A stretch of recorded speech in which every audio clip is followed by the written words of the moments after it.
গতকাল শিক্ষকদের নিয়ে আয়োজিত একটি সম্মেলনে বিজেপির রাজ্য সভাপতি শ্রমিক ভট্টাচার্য মহাশয় শিক্ষকদের গভর্নমেন্ট এডেড বা সরকার পোষিত থেকে পুরোপুরি সরকারি কর্মী করে দেওয়ার ব্যাপারে যে একটি আলোচনা চলছে সেই বিষয়ে উনি একটি বক্তব্য পেশ করেন এবং তার সাথে উনি এটাও বলেন যে এই বিষয়ে কিন্তু সর্বোপরি শেষ সিদ্ধান্ত কিন্তু নেবে ক্যাবিনেট। তো তারপরে কিন্তু আমরা চারিদিকে দেখতে পাচ্ছি যে বিভিন্ন শিক্ষক মহল থেকে শুরু করে পারিপার্শ্বিক সোশ্যাল মিডিয়া এবং বিভিন্ন জায়গায় কিন্তু নানা রকম চর্চা শুরু হয়েছে যে গভর্নমেন্ট এডেড বা সরকার পোষিত যে সমস্ত কর্মী বা শিক্ষকরা আছেন তাদের সাথে যারা পিওরলি গভর্নমেন্ট বা পুরোপুরি সরকারি কর্মী, তো তাদের কি মূল পার্থক্যগুলো আছে বেতন কাঠামো থেকে শুরু করে যে নিয়ম আছে বদলি প্রমোশন থেকে শুরু করে। তো আমি ভাবলাম যে আজকে একটা এই সংক্রান্ত বিষয়ে কিছু তথ্য আপনাদের সামনে তুলে ধরা প্রয়োজন।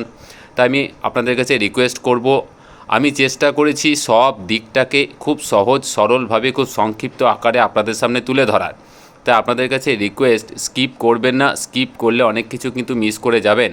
তার পাশাপাশি এই ভিডিও ডেসক্রিপশন বক্সে একটা লিঙ্ক থাকবে, সেখানে কিন্তু একটি পিডিএফ থাকবে একদম সহজ সরল বাংলা ভাষায় পুরোপুরি সরকারি এবং সরকার পোষিত যে সমস্ত কর্মী তাদের যে মূল পার্থক্য সেটা কিন্তু আমি তুলে ধরেছি, সেটাকে ডাউনলোড করে দেখে নিতে পারেন।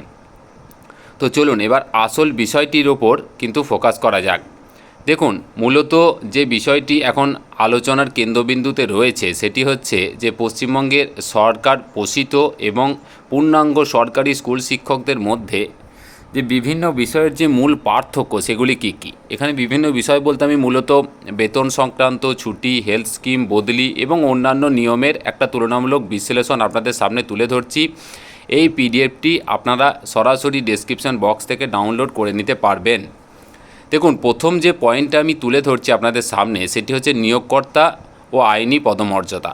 দেখুন, পুরোপুরি সরকার পোষিত আর পূর্ণাঙ্গ সরকারি শিক্ষক এই দুটি ভাগে আমি ভাগ করেছি। তো যারা সরকার পোষিত বা গভর্নমেন্ট এডেড বা স্পন্সর যারা আছেন তাদের নিয়োগ কিন্তু হয়ে থাকে পরিচালন সমিতি বা ম্যানেজিং কমিটি অথবা বিভিন্ন অ্যাডমিনিস্ট্রেটরের মাধ্যমে কিন্তু হয়ে থাকে এবং তারা মূলত কিন্তু সিভিল পোস্ট ধারণ করে থাকেন।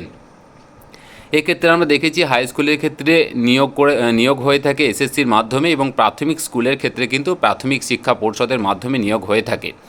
কিন্তু যারা পূর্ণাঙ্গ সরকারি শিক্ষক মানে যারা পিএসসির মাধ্যমে নিযুক্ত হয়ে থাকেন তাদের ক্ষেত্রে কিন্তু একদম সরকারি শিক্ষা দপ্তর বা রাজ্যের সরকারের একদম সরাসরি শিক্ষা দপ্তর বা ডিরেক্টরেট অফ স্কুল এডুকেশন এবং রাজ্যপাল কিন্তু এদেরকে নিয়োগপত্র তুলে দেন এবং এরা 311 নম্বর অনুচ্ছেদ অনুযায়ী সরাসরি কিন্তু সিভিল পোস্ট হোল্ডার এবং পিএসসি দ্বারাই কিন্তু এরা নিযুক্ত হয়ে থাকেন। তো তারপরে হচ্ছে বেতন কাঠামো। দেখুন, বেতন কাঠামোর দিক থেকে উভয়ই কিন্তু রোপার বিভিন্ন বিধি অনুযায়ী কিন্তু বেতন নির্ধারিত হয়ে থাকে, এই বিষয়ে খুব একটা পার্থক্য কিন্তু এদের নেই।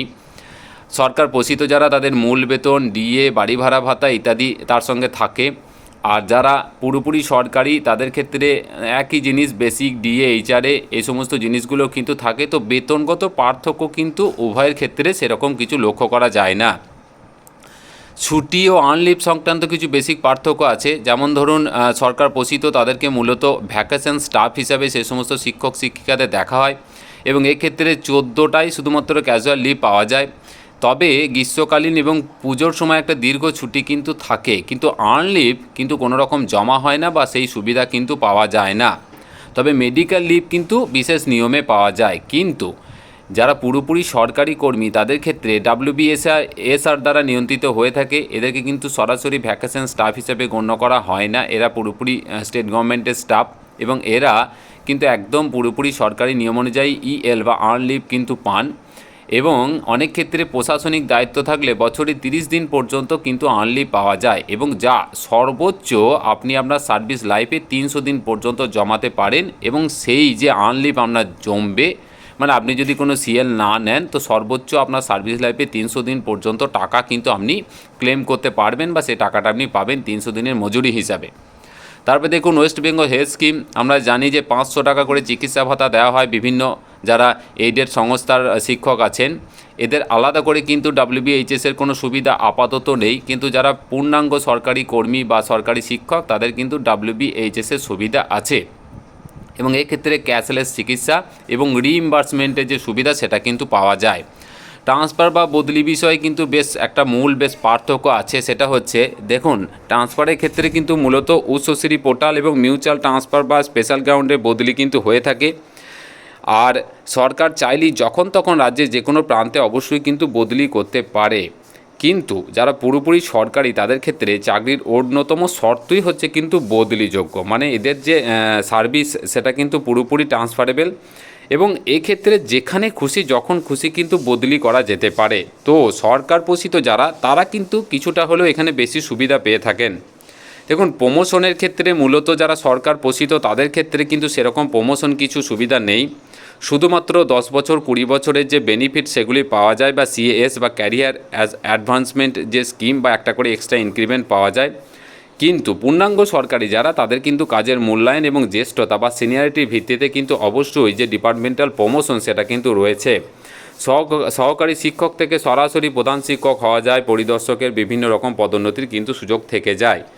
এছাড়া সোশ্যাল মিডিয়া ব্যবহার এবং আচরণবিধি সংক্রান্ত কিছু নির্দেশিকা কিন্তু আছে বা পার্থক্য আছে। দেখুন সরকারি যারা পূর্ণাঙ্গ সরকারি যারা শিক্ষক তাদের ক্ষেত্রে এই বিষয়ে কড়াকড়িটা বেশি। যারা সরকার পোষিত তাদের আচরণবিধি যেহেতু পর্ষদ দ্বারা বা কমিশন দ্বারা নিয়ন্ত্রিত হয়, তো কিছুটা হলেও কিন্তু শিথিল থাকে এই বিষয়ে। কিন্তু এক্ষেত্রে যারা পূর্ণাঙ্গ সরকারি তাদের ক্ষেত্রে যেহেতু WB সার্ভিস রুল বা duties rights and obligations rule 1980 দ্বারা নিয়ন্ত্রিত হয়, তো কাজেই সোশ্যাল মিডিয়ায় সরকারের কোনো নীতি বা কাজের কিন্তু সমালোচনা করা একদম কঠোর শাস্তিযোগ্য অপরাধ কিন্তু এটা। ধর্মঘট আন্দোলন যে ক্ষেত্রে সরকার পোষিত যারা তাদেরকে ডাইস নন হিসাবে বেতন কাটার কিন্তু ব্যবস্থা আছে, কিন্তু যারা পুরোপুরি সরকারি এক্ষেত্রে কঠোর এই বিষয়টা। পুরোপুরি সরকারি যারা শিক্ষক তাদের ক্ষেত্রে সরাসরি রুলস ভঙ্গ করার জন্য যেমন ডাইস নন করা যায়, বেতন কাটা যায়, এমনকি চাকরি থেকে সাসপেন্ড হওয়ার ঝুঁকিও কিন্তু তাদের ক্ষেত্রে থেকে যায়। তারপরে দেখুন বিদেশ ও রাজ্যের বাইরে ভ্রমণের ক্ষেত্রে যারা সরকার পোষিত তাদের ক্ষেত্রে কিন্তু একটা অনুমতি নিতে হয়।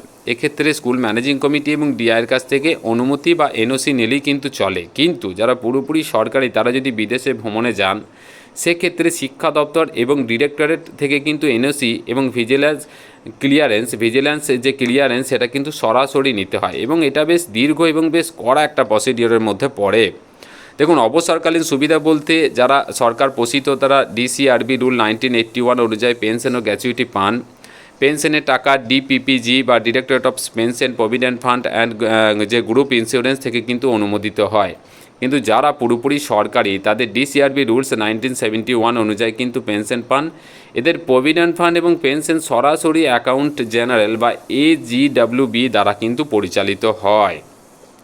তো আমরা দেখতে পাচ্ছি যে আপনার একদিকে সরকারি পোষিত থেকে আপনি যখন একদম পুরোপুরি পিওরলি গভর্নমেন্টের হয়ে যাবেন তখন আপনার পদমর্যাদা, সম্মান এবং আর্নলিভ সংক্রান্ত সুবিধা বাড়বে, কিন্তু আপনার ট্রান্সফার থেকে শুরু করে আপনার বিভিন্ন যে অন্যান্য যে সোশ্যাল মিডিয়া থেকে শুরু করে বিভিন্ন জায়গায় সভা সমিতি, ধর্মঘট ইত্যাদিতে অংশগ্রহণ বিষয়ে কিন্তু যথেষ্ট কড়াকড়ি আছে। যদিও সরকার পোষিতর ক্ষেত্রে কিন্তু আর্নলিভের কোনো রকম সুবিধা নেই এবং WBHS বা ওয়েস্ট বেঙ্গল হেলথ স্কিমের সুবিধা কিন্তু সরকার পোষিত শিক্ষক শিক্ষিকারা পান না, যেটা পুরোপুরি সরকারি যারা তারা কিন্তু পেয়ে থাকেন।